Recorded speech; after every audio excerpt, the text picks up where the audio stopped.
agenda.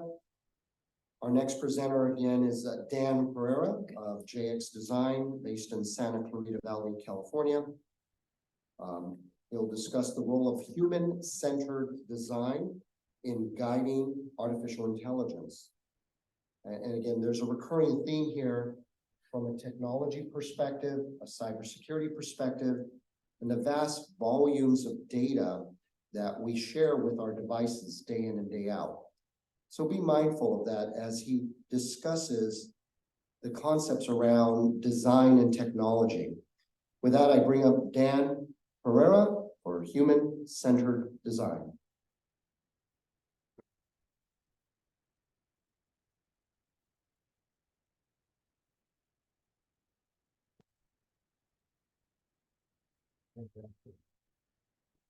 Thank you.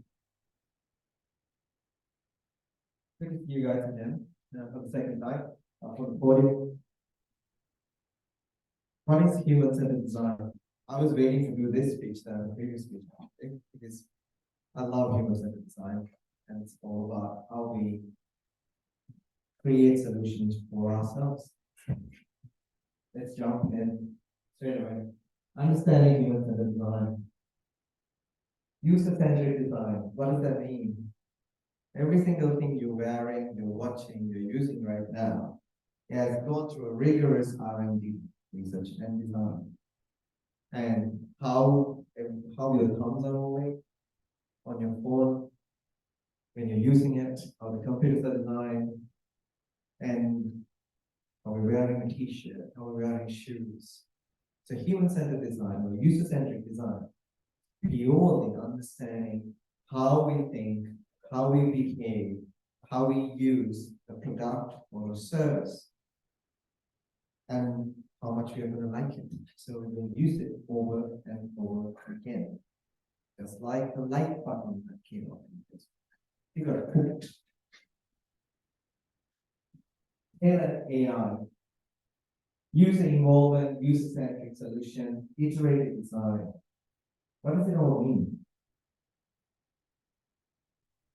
AI, we think AI is new. AI was being there since the first day of the first computer.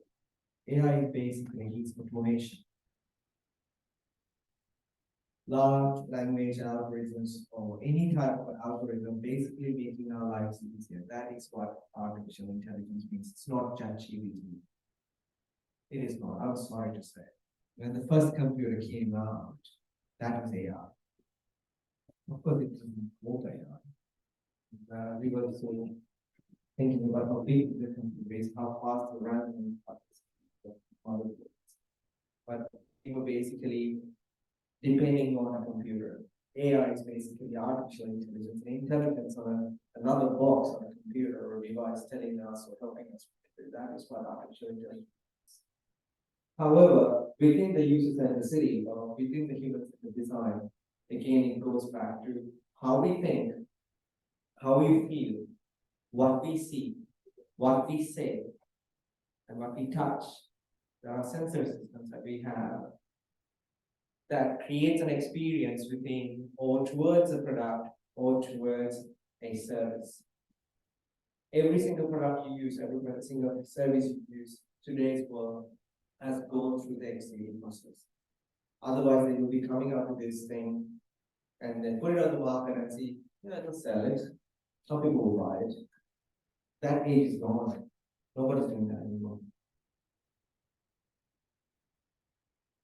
Then I'm going to move into prompt engineering and the significance of prompt engineering AI. I'm about to finish writing a book about this, to be honest. What is prompt engineering? Prompt engineering is how you're writing or how you're asking what you want from an AI tool. We'll take ChatGPT because everyone's from ChatGPT these days. How you're writing a question on ChatGPT. What is the thought process that going in your head before you writing that question? How does the user interface be designed, or how does the user interface be in place for your, like your sensory system, how you see it? What's the first trigger on your and your brain that goes through before you type something. I need a speech about AI. And then ChatGPT is gonna ask, okay, what type of AI? Or what's the topic? What's this? What's that? So it's actually categorizing your question or what you want, so it can go and find out what you need. But before it does what it does, you need to give the prompt. Prompt engineering is about how you're writing the prompt. AI wouldn't exist if you don't exist. Don't forget that. AI doesn't exist if you don't or don't want to share your data with your phone or anything. AI cannot work. We are giving data everywhere and whatever we use, so that tools like ChatGPT can bring that data, analyze and give what you want. Now, again, I'm going to come back to it. It does not exist if it's not for you. Now, prompt engineering is about you. What you're thinking before you writing the question you want to get that answer from ChatGPT. Again, they're thinking, what do you want? What do you really want? Do I have to write it again? Do I have to give more promise? So it goes back to the five senses. It goes back to how we feel, what we see, paying attention, and say. Sometimes we talk to ourselves like, "Oh, what am I doing?" So you guys do that in the assignment, and I used to do that. Like, I have to deliver it by 5 p.m. Today you have to. I don't. So again, clearing responses and setting boundaries, adapting to user preference. So this is goes back and forth, user as well as the tool. You're giving the prompts and the tool is adapting to what you're asking and saying that I need more information, this is not enough for me to give you what you want. It's a battle. Don't, but it's funny that I'm gonna say that it's learning while we are saying. Because this side of the world is not asking questions from ChatGPT, then we go to sleep and the other side of the world is getting up and do the same. So it's working too, because while it's sleeping. So it's adapting. And we are giving responses, it's adapting to user preferences.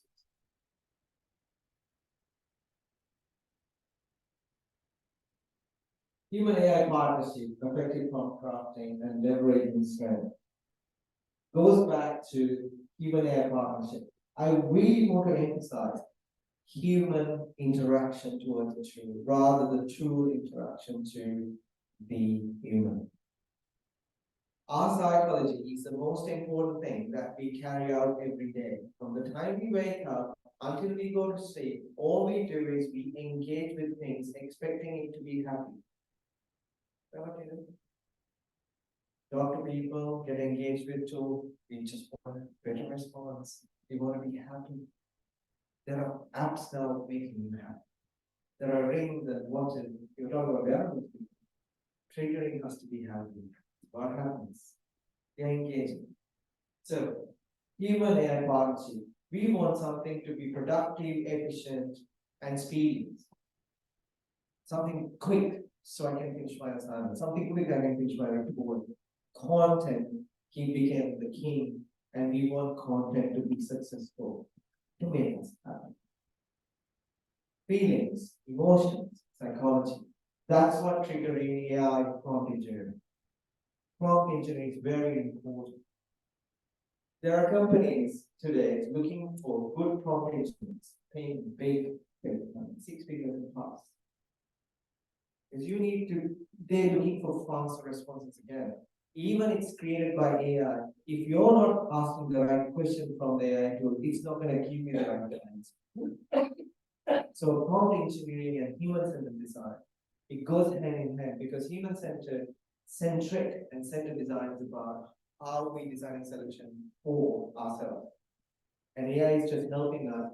But again, UI design, UX design has become a huge game changer in the last 10 years of startup world.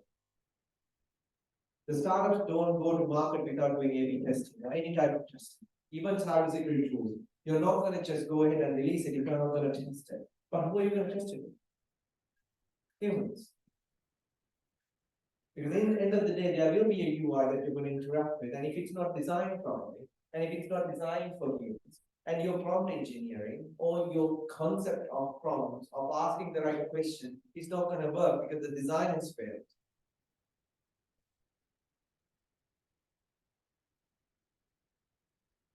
These are some of the basic principles, I would say, that curating and crafting, that prompt engineering within the space of human-centered design, tailored to user needs, user-centered prompts engineered, customized prompts for user needs, preferences, and behaviors. Don't forget the big that put on the bottom saying that empathetic prompts result in more engaging and user-friendly AI interaction, improving overall user interaction. Empathetic. If AI is so smart and are we worrying about it, Sal mentioned the fact like, we created a monster. It's becoming a person. Do we have to be really nice to Google Home and Echo? One of our staff actually said, don't yell at Amazon Alexa. She will remember it when they take over and they'll come up to you. She actually told me that when I was yelling at her. So, empathetic prompts result in more engaging and user-friendly interaction. It's funny that I'm talking about it, but this happening. You actually write the right prompt to the AI tool, to the variables, asking the right question with the right words combination is what is triggering the right results. That is what prompt engineering is. And it's becoming the most important need for any type of industry, any type of work, an employee, even for employee, even small business, they need that. Interactive prompt design, continuous refinement, reliable and user-centric. What does that mean? Iterative design. It means you test, you fail, or you pass, doesn't matter. You constantly improving your product and service until you get it to at least to 72%. If I say this, you can Google this. Not a single algorithm, or not a single automation platform, not a single application in the world has the success rate over 80%. Can you believe that? No one in this world can believe 100% application that works perfectly. It's a constant improving. This is what it's called innovation. Innovation is not a destination, innovation is a process. It's constant, iterative, trying to find solution. That's what design means. And reliable and user-centric, maintaining common alignment with user expectations, addressing issues, and adapting to changing context. Changing context. I'm not going to ask this question. I'm sure you guys do that. We don't say, "Oh my God" anymore. We write and type "OMG," isn't it? I mean, some of the side, most of my stuff, they're young, and they're between 20 and 30. Some of the things they say, I have no idea. I have to ask what this means. The way you guys text is, it's just, it's mind-blowing. So, we need to adapt. I'm a bit worried that in 5 years' time that I'll be getting emails that in 3-letter words, it's making something else, abbreviated every single email market there.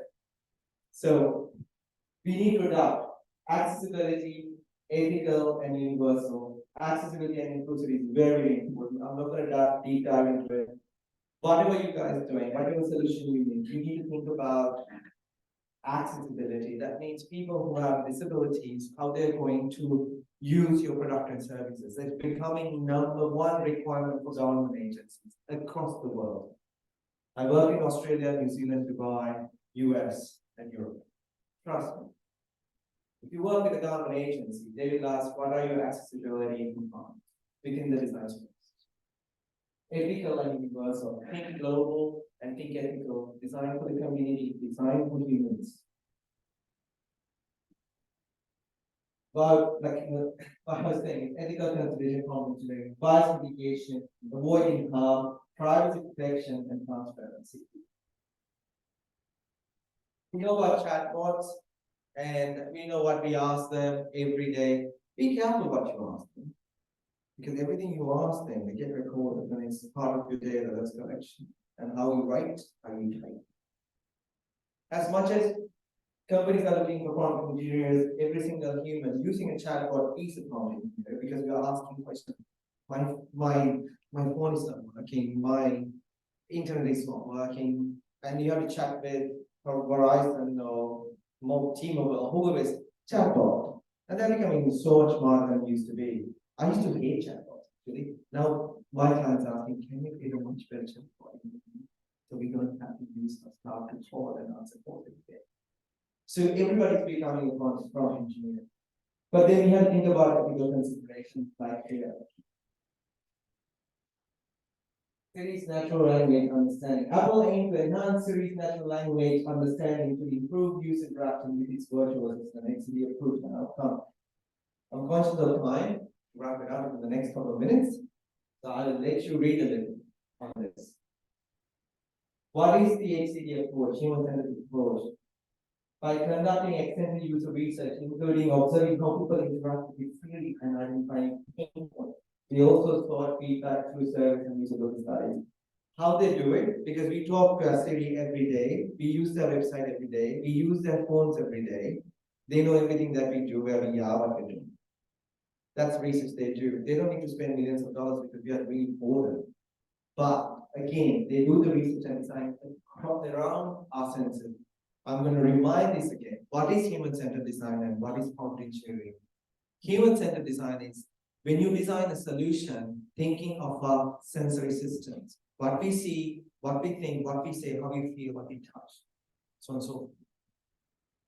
And prompt engineering is how that triggers to ask a question with the right terminology and words together as a question from ChatGPT, for example, from any other AI tool.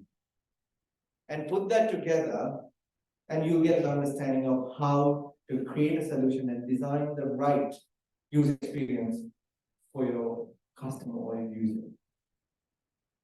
Having said that, I hope you enjoyed what is prompt engineering, what is human-centered design, and what are the ethics and ethical mindset that you need to have. You're going out of the world as the next generation of solution artists. So think of that before you come with solution for the community and for that. So thank you very much.